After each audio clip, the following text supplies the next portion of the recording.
If you remember, Ben Habib, who was previously the deputy leader of Reform UK, he quit the party fearing that Nigel Farage had too much power, which threatened the democracy of Reform UK. That was back in November. Rupert Lowe, the MP, the Reform UK MP for Great Yarmouth, seems now to have voiced the same concerns in a very public way in an interview in the Daily Mail.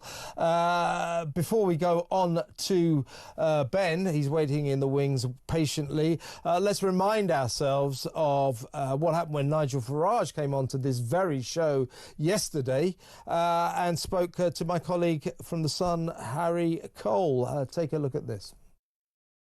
We are not a protest party in any way at all. That is utterly wrong.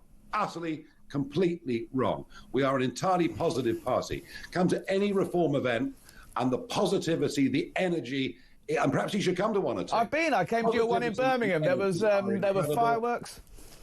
Well, look, do you know what? If I've got a following out there, that's a good thing. If I hadn't, we wouldn't have won any seats in Parliament at all on the 4th of July. Including Great Yarmouth, I presume you put in that. There wouldn't have been a cat's chance in hell, would there? Come on, be honest about it. Rupert Lowe, will he still be a Reform MP by the next election? What do you reckon? Well, I hope so, but he seems to be taking a tone that says he might not accept us, but there you are. Well, let me know. Ben's going to come on in a minute. Now, this is TV Verite. This is happening as we speak. I'm just being told that Reform UK have released an explosive statement. So let's go to Ben Habib, who's waiting on the phone. I think he knows more about it than me. Welcome to the show, Ben. Good evening, Kevin. Good to see you. Perhaps not in the best of circumstances, but here we are. Before I get this statement, I know you've been briefed on it. I'm going to get it in a second. Well, let's just talk generally. You left the party at the end of November, last November, fearing that Nigel Farage had too much power and that threatened the democracy of Reform UK. Well, Rupert Lowe, in an extraordinary interview in the Daily Mail, has pretty much said the same thing. In fact, he's gone a step further and accused Nigel Farage of having a messiah complex. He also says that Reform UK has sort of dwindled into nothing more or little more than a protest party. So he's had a real go at Nigel Farage and Reform UK. Before we get to the nitty-gritty of this statement, your thoughts generally on the fact that Rupert Lowe seems to have echoed your sentiments back in November. So a couple of things, if I may. The first is that when you talk about Reform UK being a protest party, what Rupert was referring to was not that they simply sit around protesting. What he was referring to was that Reform hadn't gone from being the insurgent calling out the uniparty of the Tories and the Labour Party, you know, who had delivered this country into the danger in which we now find ourselves. You know, Reform has to go from being that party that calls out the uniparty to a party that has the answers for all of that. It's no good just calling out the Tories and the Labour Party. You've got to have the policies, you've got to have the vision, you've got to have the aim, and you've got to demonstrate that you have the ability to deliver it. And that's what Rupert meant, that Reform UK seemingly can't make the leap from being the identifier of all the problems to a party with all the solutions. And unless you have the solutions, you can't be seen as a credible government.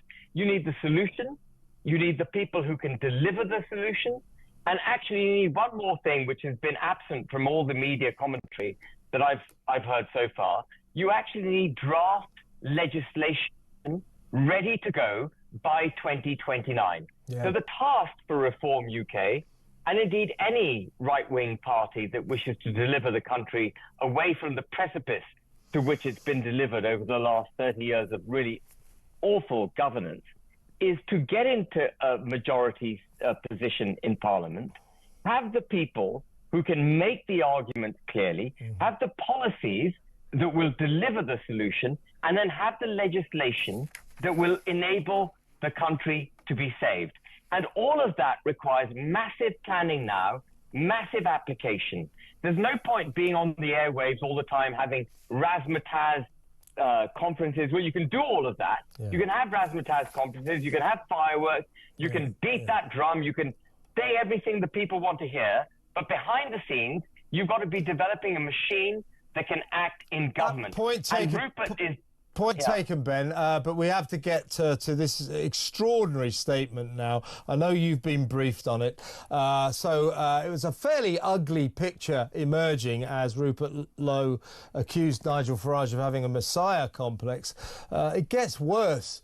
This is terrible. Bear with me. I know you know about this. I'm going to read this entire statement out. This is explosive. This is absolutely extraordinary. This is a statement from Reform UK Chairman Zia Youssef and Reform UK's Chief Whip Lee Anderson, the MP. Bear with me, Ben.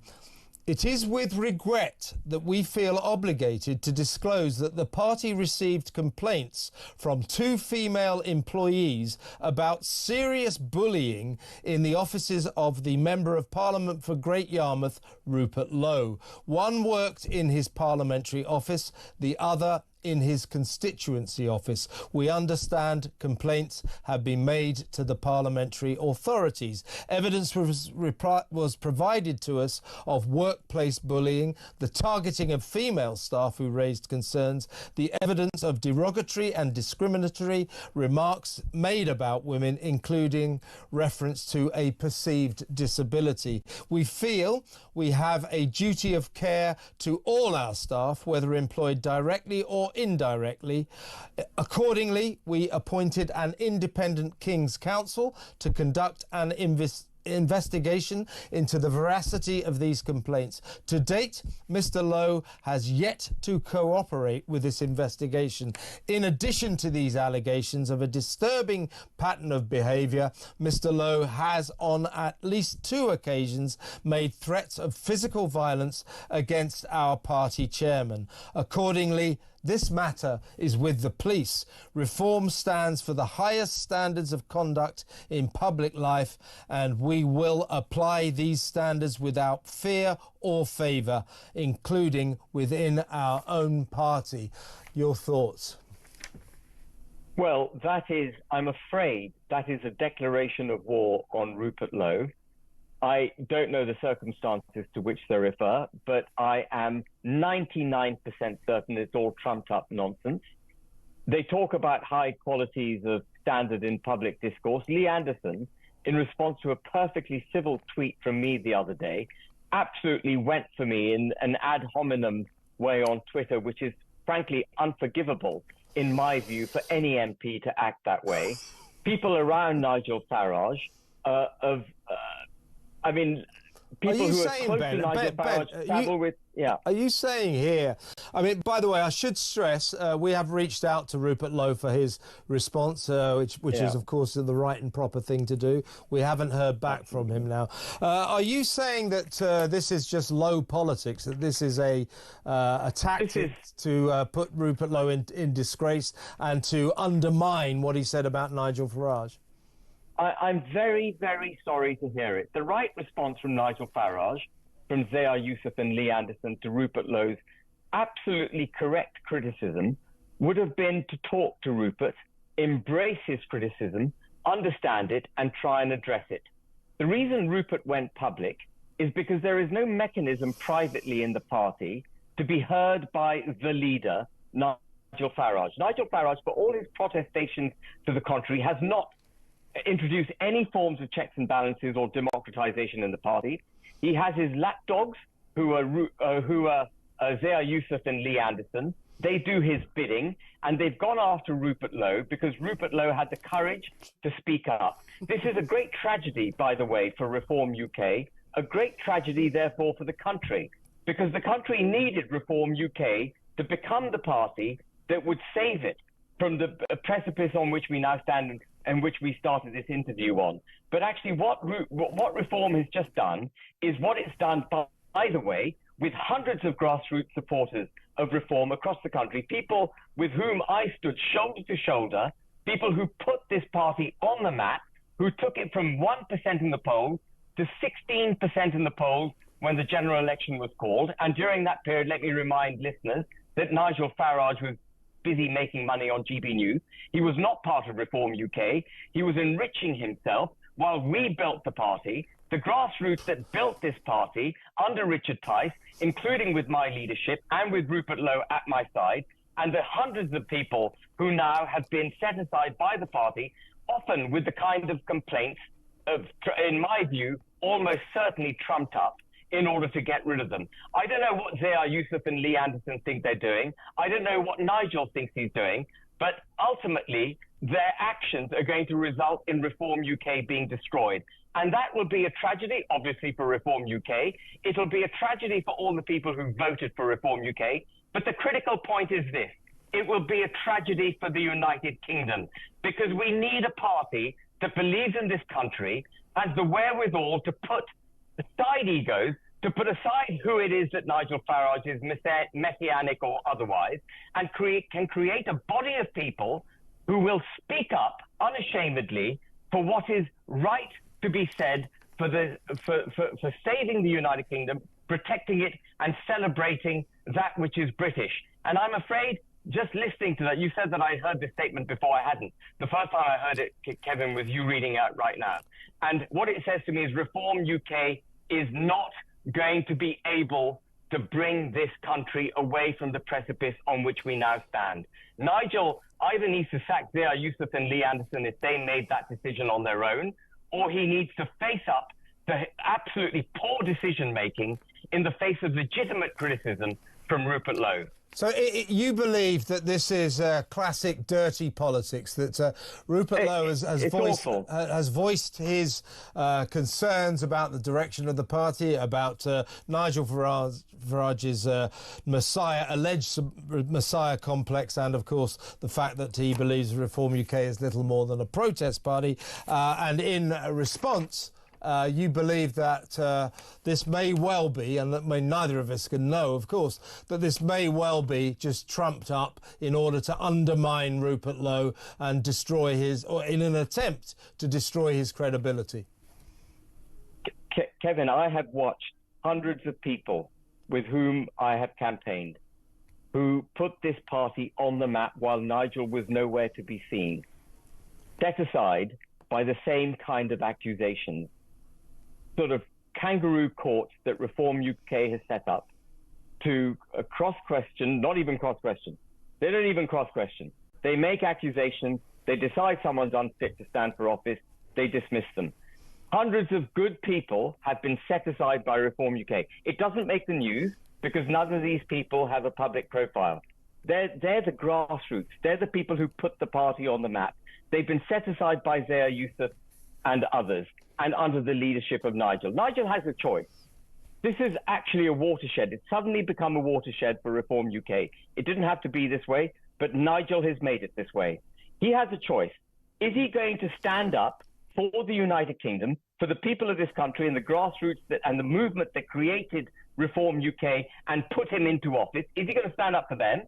Or is he going to take some kind of politically expedient route that puts him at the center of attention all the time, but fails to deliver the country from the precipice on which it now stands? He's got those two choices.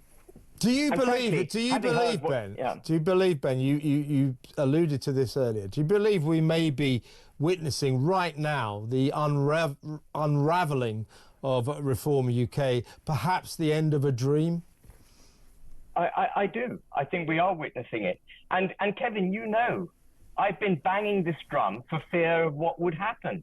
I've been saying from the beginning the party needs democratization. And by the way, by democratization, I don't mean everyone having a say in what goes on.